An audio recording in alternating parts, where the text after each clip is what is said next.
Cada mañana es un nuevo comienzo. Deja tus cargas y el peso de ayer. Siente su abrazo, su amor tan inmenso. Hoy su palabra te ayuda a crecer. Abre tu Biblia, levanta tu voz, vuelve a los brazos, al centro de Dios. Prepara tu alma, recibe su luz. Bienvenidos a una cita con Jesús. Hola amigos, bienvenidos a esta cita con Jesús. Hoy sábado, ¿me acompañan a orar, por favor? Padre, ayúdanos a terminar esta semana laboralmente hablando, caminando contigo. Gracias, Señor, por los procesos que tú estás haciendo en la vida de cada uno de tus hijas y de tus hijos, Padre. Ayúdanos, Padre, a mantenernos firmes, caminando contigo en medio de toda circunstancia. Si hay felicidad, que de verdad te glorifiquemos. Si hay adversidades, Padre, que igual también te glorifiquemos. Que no busquemos un por qué, sino un para qué, Padre. Conforme a tus propósitos se cumplan, mi Señor, en nuestra vida. Es decir, Padre, que todos tus propósitos se cumplan en nuestras vidas y nosotros caminemos a la luz de tu palabra, favoreciendo tus propósitos, no en nuestras fuerzas, sino que no seamos desobedientes, rebeldes, sino obedientes, humildes a tus propósitos, Señor. En el nombre de Jesús, Padre, gracias, Señor. Amén y amén. Bueno, hermanos, hoy vamos a leer desde el verso 16 al verso 19 del Evangelio de Juan, capítulo 12. Y leo para ustedes en el nombre de Jesús. Al principio, sus seguidores no entendieron nada de esto, pero cuando Jesús fue llevado de vuelta a su esplendor en el cielo, cayeron en cuenta de que esto estaba escrito acerca de él y que ellos lo habían hecho para él. Había mucha gente cuando Jesús le dijo a Lázaro que saliera del sepulcro y lo resucitó de la muerte. Ellos les contaban a los demás lo que había pasado. Por eso la multitud salió a recibirlo. Había escuchado que Jesús era el que había hecho la señal milagrosa. Entonces los fariseos se decían entre sí: miren, todo el mundo lo sigue y así y todo, no hay nada que hacer. Bueno, mis hermanos, recordemos que este Evangelio de Juan lo escribió el apóstol Juan y claramente lo escribió muchos años después de que sucedieron o pasaron estos acontecimientos. Y él es honesto al contárnoslo, porque él estaba ahí, él fue un testigo ocular. Pero cuando digo él fue honesto, es por lo siguiente: al principio sus seguidores no entendían nada de esto. Eso, ahí él está hablando de ellos, de los 12, de los más cercanos. A veces las personas más cercanas a ti no van a comprender cuando nosotros empezamos a caminar con el Señor Jesús. A veces seguir a Jesús pareciera que nosotros estuviéramos perdiendo. Y me explico. Cuando se presenta una contienda, se presenta un desacuerdo, y cuando tú cedes y terminas tú pagando algo que en realidad tú no tenías por qué pagar. Cuando tú dices, está bien, ¿cuánto es la cuenta? No es mi responsabilidad, no es mi culpa, pero voy a ayudar. Y habrá quien te diga, no, pero ¿por qué va usted a asumir eso? Porque el Señor quiere que tú ayudes, porque el Señor está cambiando tu manera de pensar. Y eso va a ser difícil que la familia, que los más cercanos entiendan que seguir a Jesús implica soltar nuestros egos, soltar nuestras razones y servirle a Él para atraer a otros, para que puedan ver a un hijo, a una hija de Dios obrando conforme a la voluntad que nos enseña Jesús, de que Él siempre hacía la voluntad del Padre.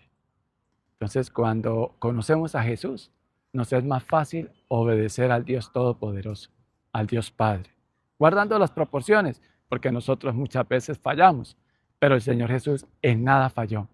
Él entró con humildad en un pollino, y eso nos lo cuenta Juan. Y el apóstol Juan también nos dice que, que ellos entendieron, él y los discípulos, los más cercanos. Pero cuando Jesús fue llevado de vuelta a su esplendor en el cielo, cayeron en cuenta de que esto estaba escrito acerca de él y que ellos lo habían hecho para él. Es decir, el Señor Jesús se humilló y el Padre lo exaltó. Había mucha gente, verso 17, había mucha gente cuando Jesús le dijo a Lázaro que saliera del sepulcro y lo resucitó de la muerte. Habían testigos oculares. Mire, cuando Dios llega a la vida de una persona, el Señor no quiere dejarnos ahí oliendo a mal. Él no quiere que nosotros sigamos con esas ataduras. No quiere que sigamos muertos espiritualmente hablando. Y entonces Él empieza a ser nuevo, regenera totalmente en nuestra vida. Pero hay una tendencia de nosotros y es de volver a caer en esos mismos errores, fallas y pecados que le llamamos esa naturaleza pecaminosa. Hay un sistema del mundo que nos quiere alejar de Dios y termina influenciando inclusive al hijo y a la hija de Dios, a ustedes y a mí. Por eso nosotros tenemos que estar alerta y conocer a Jesús para identificar el arte y la maña de quien está detrás de ese sistema del mundo, que es el enemigo de nuestras almas. Él no niega lo que Jesús está haciendo en tu vida, no, pero Él trata de desanimarte y sopla, bombardea, lanza dardos desde afuera a tu mente. ¿Eso para qué? Eso no va a ser posible. Eso tú no cuentas con la preparación. Eso mejor que desistas de eso. Eso usted, cristianos hay muchos y tú no sirves para ser cristiano. Pero ¿qué dice el Señor? Que somos nación santa, pueblo escogido por Dios, para que proclamemos, así como estos testigos oculares, proclamemos lo que Dios hizo en Lázaro, en la persona de Jesús. Pero ¿sabe qué es lo más lindo de Dios? Que hoy en día tú y yo podemos proclamar los cambios, las cosas nuevas que Él ha hecho en nuestras vidas, cuando lo seguimos a Él, cuando hacemos las cosas conforme a la voluntad de Él. De esa manera podemos llamar a otros, como aquella mujer que dejó el cántaro, aquella mujer que iba a sacar agua del pozo al mediodía cuando el sol era más fuerte, para que no la señalaran las otras personas por su condición. Y dejó el cántaro cuando el Señor habló y le dijo que si supieras que el agua que Él daba no íbamos a volver a tener sed, me la pedirías. Y tuvo ese diálogo con el Señor Jesús, esta mujer. Y esta mujer fue e invitó a otros. Que nosotros seamos esos testimonios de vida, como lo fue y nos lo enseña Juan en el Evangelio de Juan, de lo que el Señor hizo en Lázaro. Lázaro solamente con caminar, él predicaba, sin necesidad de hablar. ¿Sabe por qué? Por lo que Jesús había hecho en él, una resurrección. Y la pregunta es hoy, el Señor nos ha resucitado a una nueva vida. Él no solo nos ha regalado salvación, sino Él quiere que nosotros vivamos en santidad, que caminemos con Él, que le creamos a Él, que dejemos los afanes de este mundo y dándole prioridad a lo material y que le creamos a Él, que Él es el Dios Todopoderoso, Él es un eterno presente, Él es el eterno. Para Él no hay nada imposible, porque lo que es imposible para nosotros es posible para Dios. Creámosle a Él y caminemos con Él. Esto nos tiene que llenar mucho de fe y de esperanza en el Señor. Yo no sé qué problemas estés pasando hoy, qué situaciones esté pasando hoy, pero que seamos como esos testigos oculares. No nos quedamos callados, sino que hablamos y decimos de lo que Él tiene el poder para hacer, de lo que Él está haciendo, no solo en la vida de otros, sino en tu vida. El verso 18. Por eso la multitud salió a recibirlo. Habían escuchado que Jesús era el que había hecho la señal milagrosa. La multitud. Muchos llegan y se asoman a una iglesia cristiana, escuchan una predicación, les parece bien, pero van por curiosidad, van por ver el milagro, por ver el show, si se quiere, que show ven en las iglesias, pero no por encontrar al Salvador, solo por corroborar, por curiosidad. Pero cuando ustedes y yo vamos más allá Quizás el Señor nos trae con esos lazos de amor.